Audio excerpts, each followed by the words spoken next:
We are at UK Big Fish Superwater, Grenville's, 72 acres in size. It's the end of the season. The fish, not only in their best condition, but probably at their best ever weights. And we've got 72 hours to see if we can make it happen. Let's try and find a swim. During this session, I'm in pursuit of my 100th UK carp over the magical 40-pound mark, a milestone that I thought would never be possible back when I caught my first in 2003.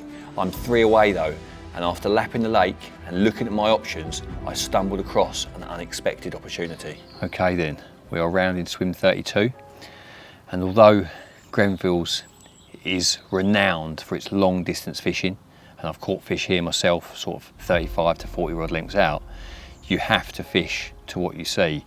And we've come round here, there's fish sort of just up and down, just a rod length, 2 rod lengths out. And for the most part, Grenville's is really deep, and because it's red hot, because we're in the spring, you know, the margin's warming up the quickest, the fish are taking advantage of the sun on their back, the warmer water in the edge, and I'd be silly to try and whack it out, put a load of bait out. I think the situation just calls for a couple of sort of underarm plops, handful of boilies over the top, sit back, keep quiet. In front of the swim where the fish are, there's a lot of weed. It's sort of just, it's not spots, it's just weed growing in the marginal shelf. But to the left, just off the tip of the reeds, there's this, just a pale circle out there. And I've had a couple of underarms out onto it with a bare lead, and it's a full-on crater. It's doesn't look overly fresh to me. It's not like polished white, but when I'm pulling the lead through, I'm getting bits of clay on the lead, I can feel taps of gravel, and the fish, I have seen fish go directly over the top of it, so one rod is definitely going in there. For that spot, I was going in with a classic stiff hinge rig. Mate, there's hundreds of them. The rest of the swim was weedy though, so the other rods had softer booms, hoping that it would present over the top. I managed to get the second rod out, however the third would have to wait. Well, I was just getting the second rod out on the long hinge, and the rod that's on the very obvious clear spot on the stiffer hinge rig has absolutely ripped off. You know, I shouldn't be surprised, there's so many fish here. It's everywhere you look, there's just carp coming up and down the margin. Oh, I can see carp swimming past the other pop-up now, like literally there's carp swimming right over the top of it. Mate, there's fish swimming right over that pop-up. Well, that is what you call a good start.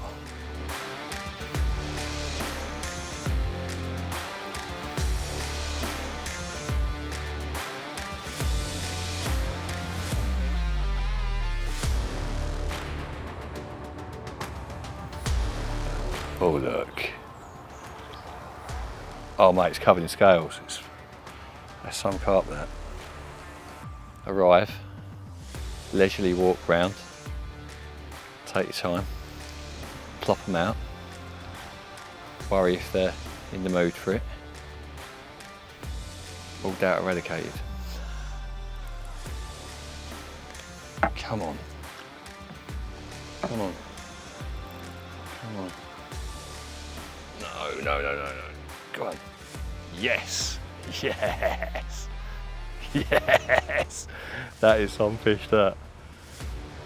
Oh, what a start. Because I had seen carp swimming over my rig during the fight, I wasted no time getting the rod back out, as it could rip off again at any time.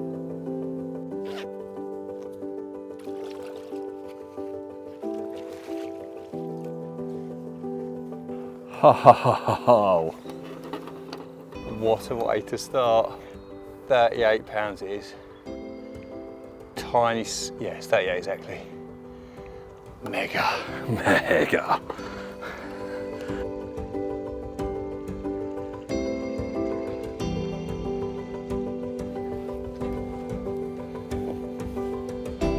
Oh, that is what you call a carp. An absolutely incredible Grenville scaly. And to be honest, there is loads and loads and loads of these fish coming through the ranks. Obviously you hear about the numbers of 50s, the numbers of 40s that are swimming in this lake, but the fish like this that are coming through, absolutely incredible. Yes, yes.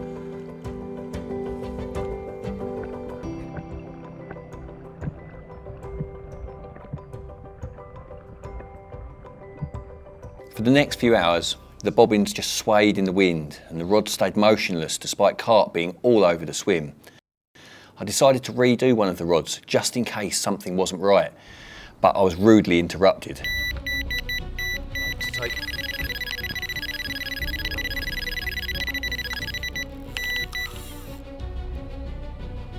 Since that first bite, definitely gone a bit quieter. The fish have been showing, but sort of down the shelf, over the deeper water. And it's the left-hand rod again on that little clear hole. And having leaded that up earlier on, that was a wise thing to do, because now the sun's moved around, you can't see the spot at all. And obviously I've got it wrapped up so I can get it back out there. It's weedy down here, it keeps getting in the weed. Just gonna put my waders on.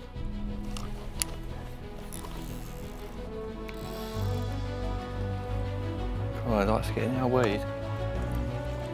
Fish just boshing everywhere.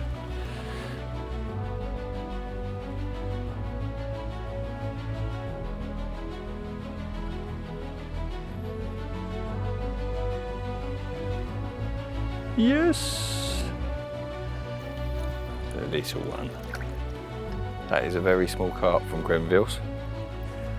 Probably the smallest one I've ever caught. There it is.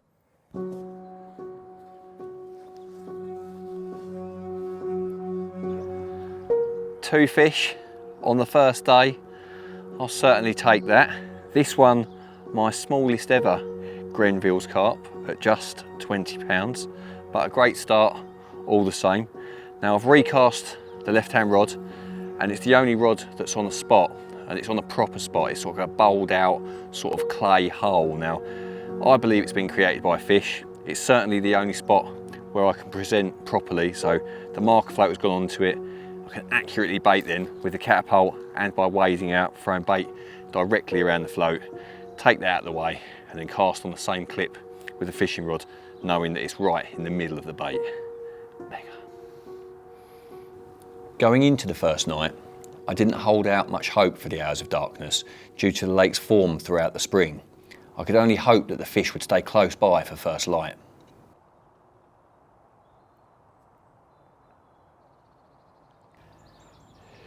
Do you know when you get that feeling that it seems a little too good to be true?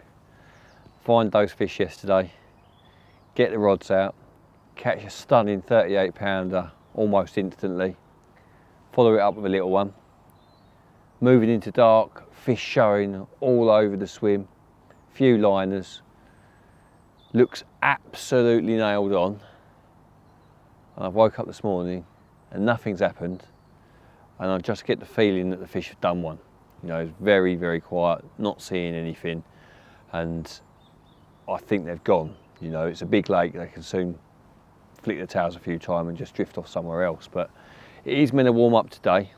I can't move until 12 o'clock because that's the rules here, so you can't move until after lunchtime. So we'll sit it out here behind the rods, but as soon as we get to 12, get on our toes, have a quick look if nothing's happened here, and see if we can find them elsewhere. Just take it.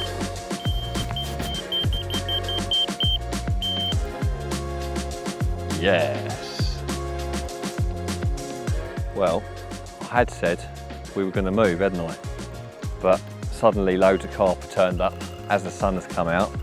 They're swimming past single file.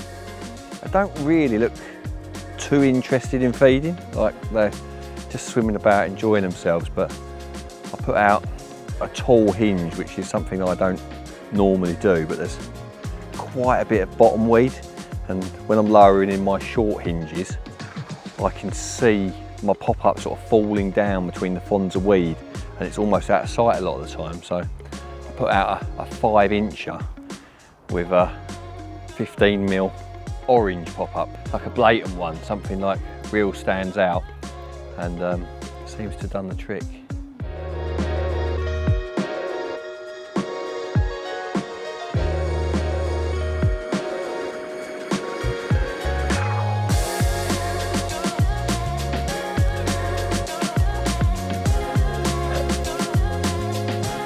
Oh.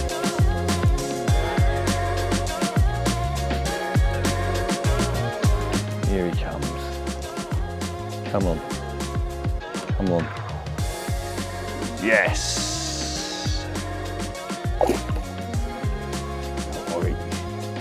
God, he's absolutely nailed. Long chod of destiny.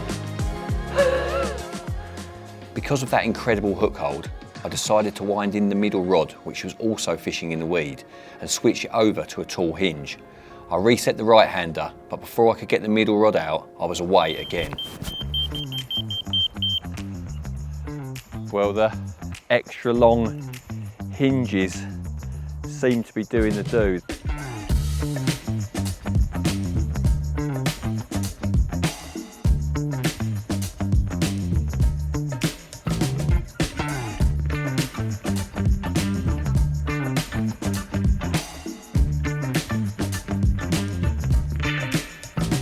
The action was absolutely carnage. Heavy baiting coupled with the new adapted turbo hinge was proving an absolute winner.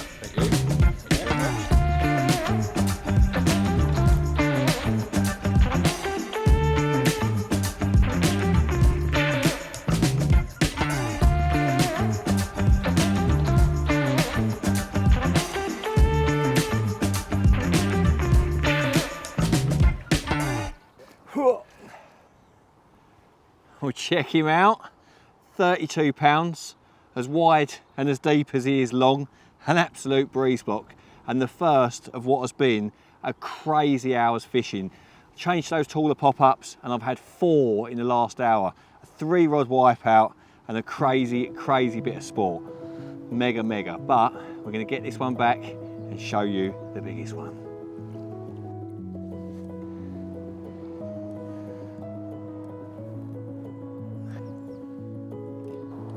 It's a 44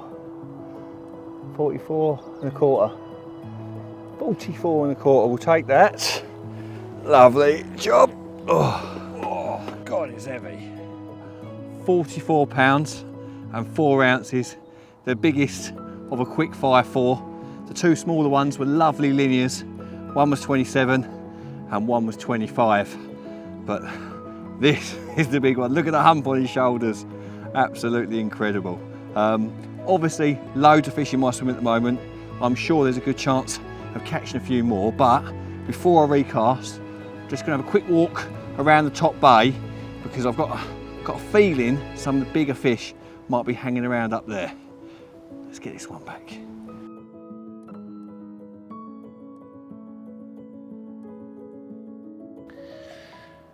Okay, so that 44 pounder that I caught, that was my 98th UK 40 pounder.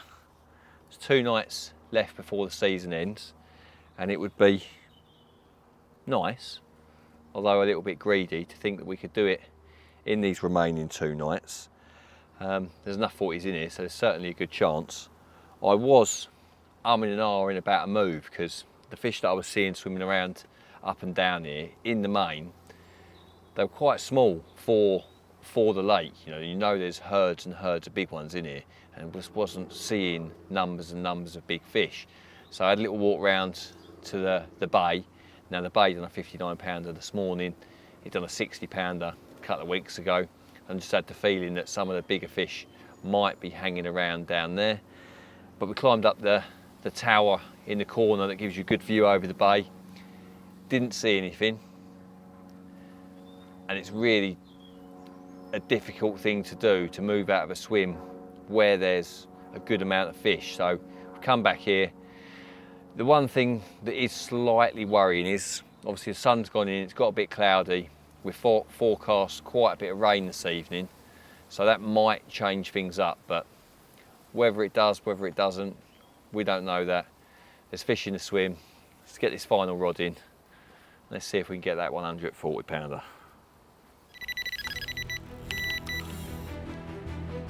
Or maybe I'll get that 3rd rod out eventually. Madness. This has got really good weight. Feels heavy. What could we have from the lake of licorice all sorts?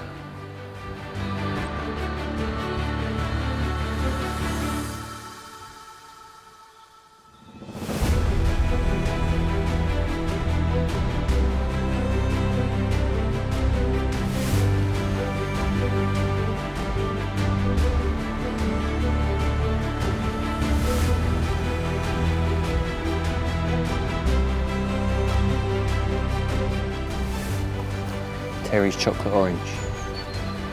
Also.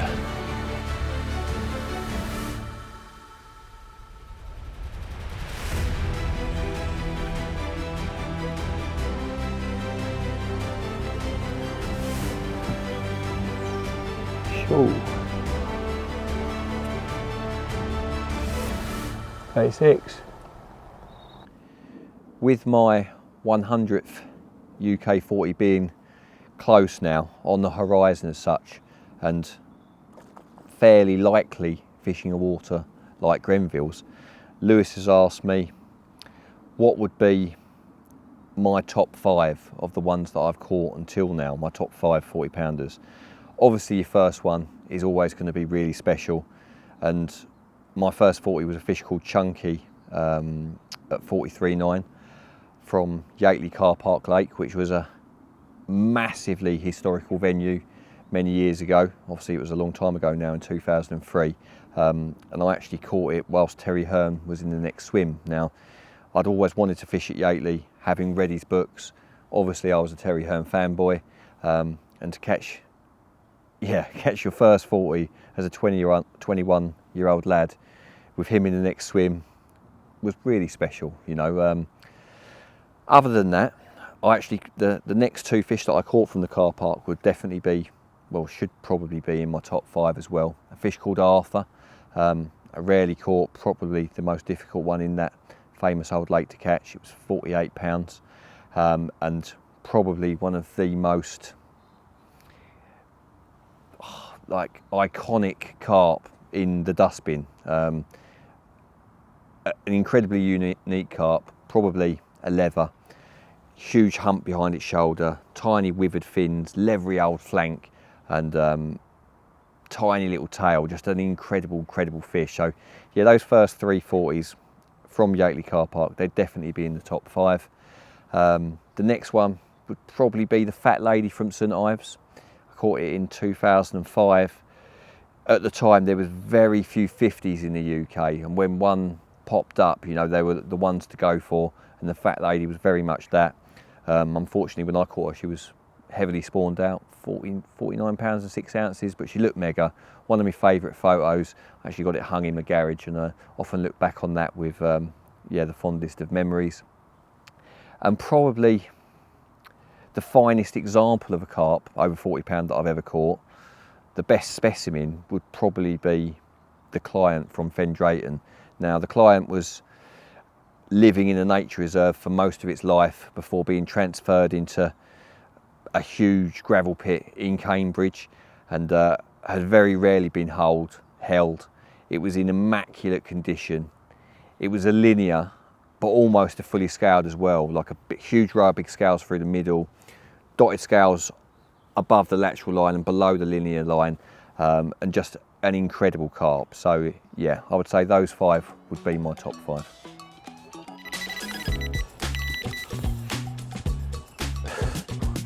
Toby Carvery. The trip down memory lane must have spurred the carp on as well as me, because the action just kicked off. Surely my next 40 pounder was just around the corner. Guess from the Pango.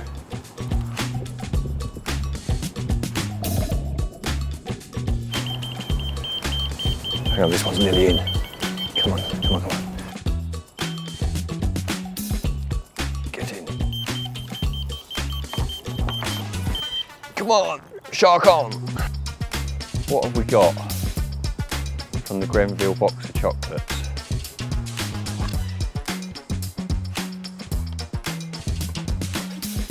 Is in there.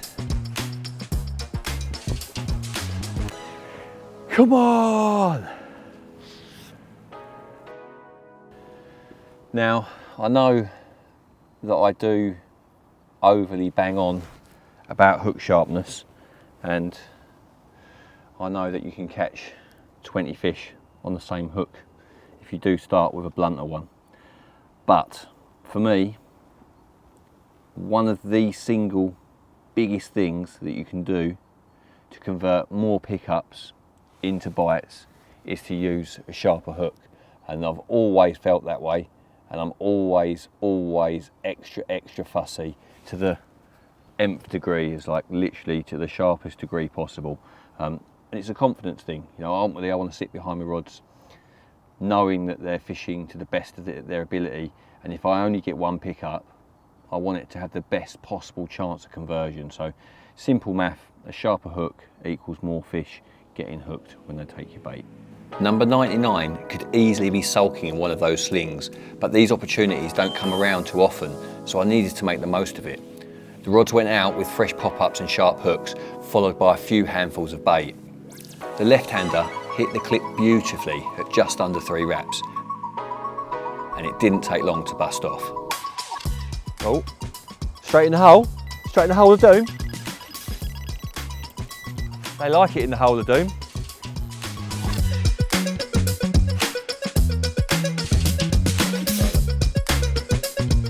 Looks all right. Come on. Yes. Oh, yes.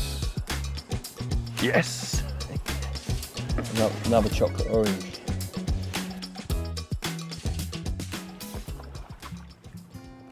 Is it number 99?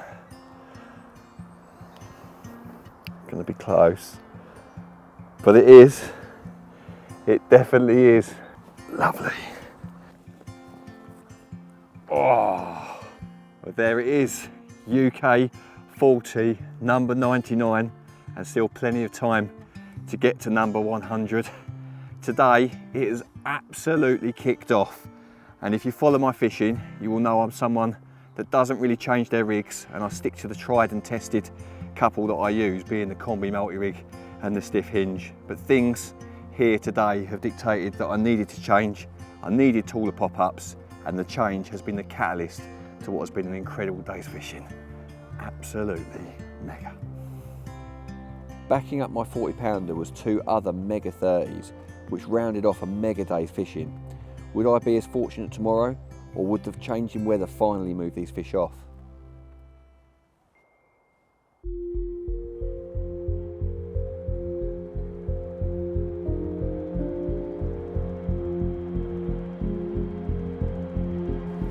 Right then, a lovely 39.12 to finish up yesterday evening.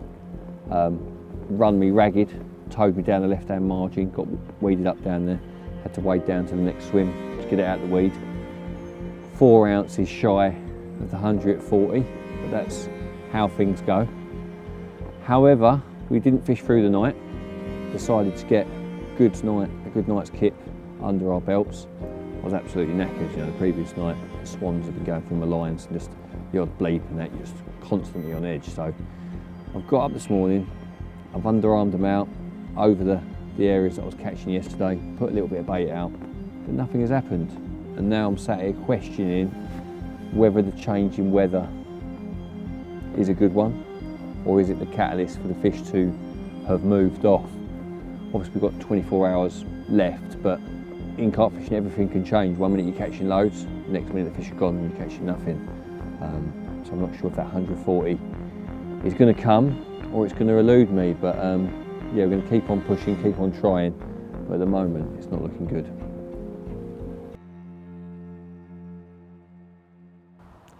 Okay then, we've got a little break in the weather, and I thought we'd take a little look at this crazy contraption that has been doing the do here at Grenville Lake. Now, if you follow regular content from myself, you will know that I'm not the type that chops and changes his rigs willy-nilly. You know, I use my combi multi-rig when the lake bed's clear and I want to fish on the bottom, and I generally fish a stiff hinge rig when I want to fish a pop-up over a bit of light debris. But in this situation, I put out stiff hinge rig on a stiff boom on one rod, and initially a stiff hinge rig with a soft boom on another rod, but with the pop-up sections roughly 1 inch long. And quite quickly it became apparent that the rigs were falling down in between the fronds of weed, and the pop-ups, although presented, were below the level that I needed them to be. The fish were sort of passing over the tops of the fronds of weed and not diving down into the weed, really feeding. You know, they're just cruising around above the weed, sunning themselves, enjoying the temperatures, you know. So I'm thinking, how can I present a hook bait on top of the weed on their line of sight? Now, Here at Grenville's, you're not allowed to fish helicopter rigs, so the classic chod rig was out of the equation. So I come up with this, which, although, let's be honest, quite ugly and even hard to look at in some situations, but it has been a difference. I've got probably 8 inches of soft coated braid. That's a prototype braid that Korda are working on. And then the hook section is the 20-pound mouth trap, which is in this instance 6 inches long. I've been fishing it between sort of 4.5 and 6 inches long, critically balanced. And the reason for it to be critically balanced, I want it to sort of catch up in the weed, allowing the hook bait to be sitting above the fronds of weed and on the line that the carp are passing directly over the top of that. Now, it's a wide gape X hook, and I've got a little small rig ring there on the D. The hook bait is a 14mm mulberry pop-up. It's sort of an egg yolky / orangey colour, and that's soaked in the new Pango goo. But ultimately, you know, rigs should be designed to present your bait correctly for the situation that you find yourself in. And on this occasion, this rig has been the catalyst between not catching and catching. So although it looks strange, it looks a little bit crazy, I'm not even sure if it would tangle if you had to chuck it out far, it has certainly done the do on this occasion. The day was slowly passing us by, along with any feelings of a bite. I was happy with how the session had gone, catching some mega fish along the way, but that 100th UK 40 felt like it was going to have to wait until.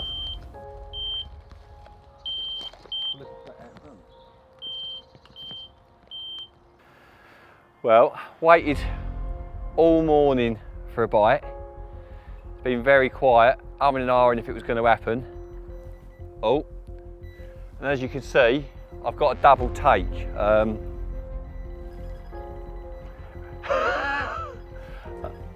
This one is now weeded up, so I'm going to put this one down.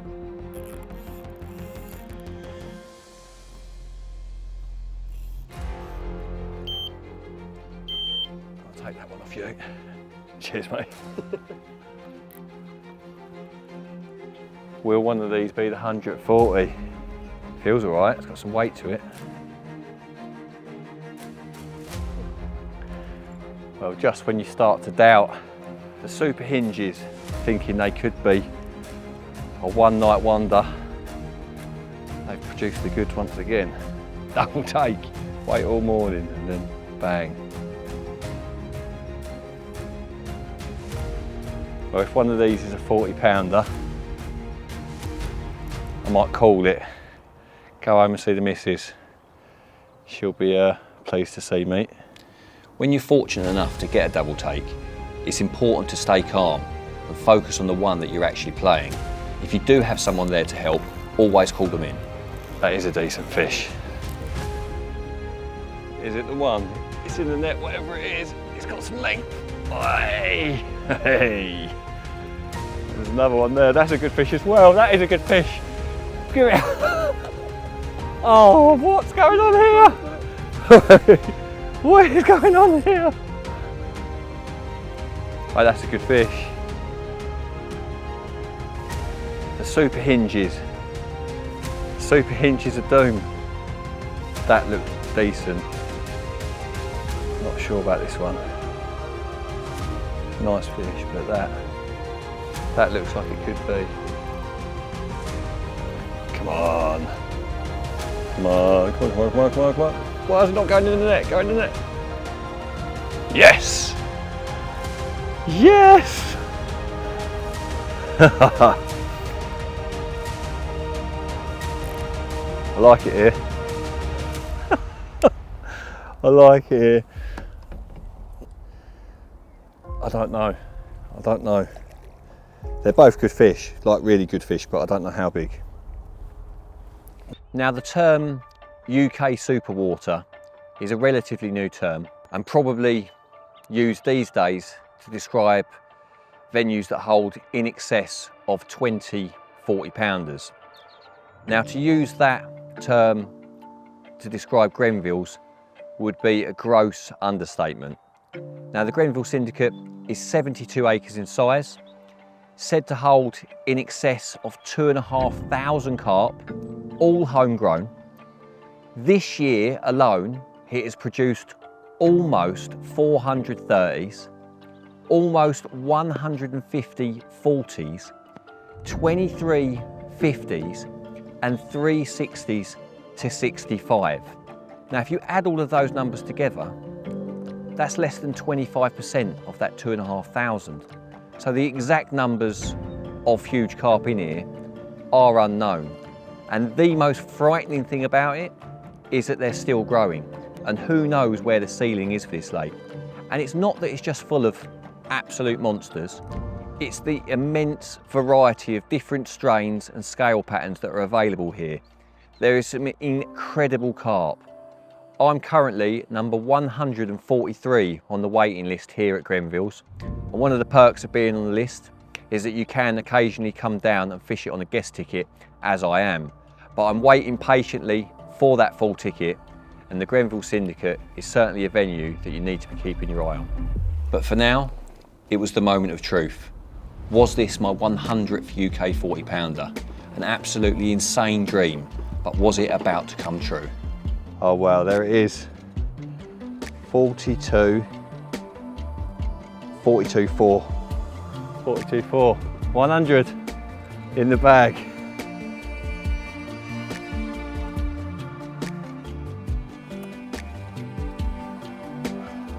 Well, what a way to finish our session here at Grenville's Lake. An incredible water, a true super water. Got another one in the net down there. Looks like it could be a 40 as well. This one, my 100th UK 40. I'm going to stop counting now because getting a little bit embarrassing, but keep going on about it. But a mega result, mega carp, buzzing.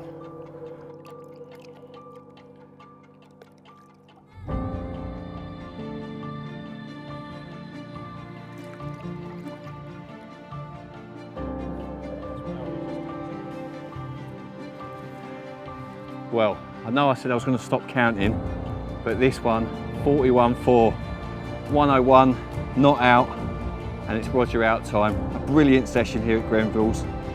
Thoroughly enjoyed myself. Incredible carp, and I can't wait to come back, hopefully in the autumn.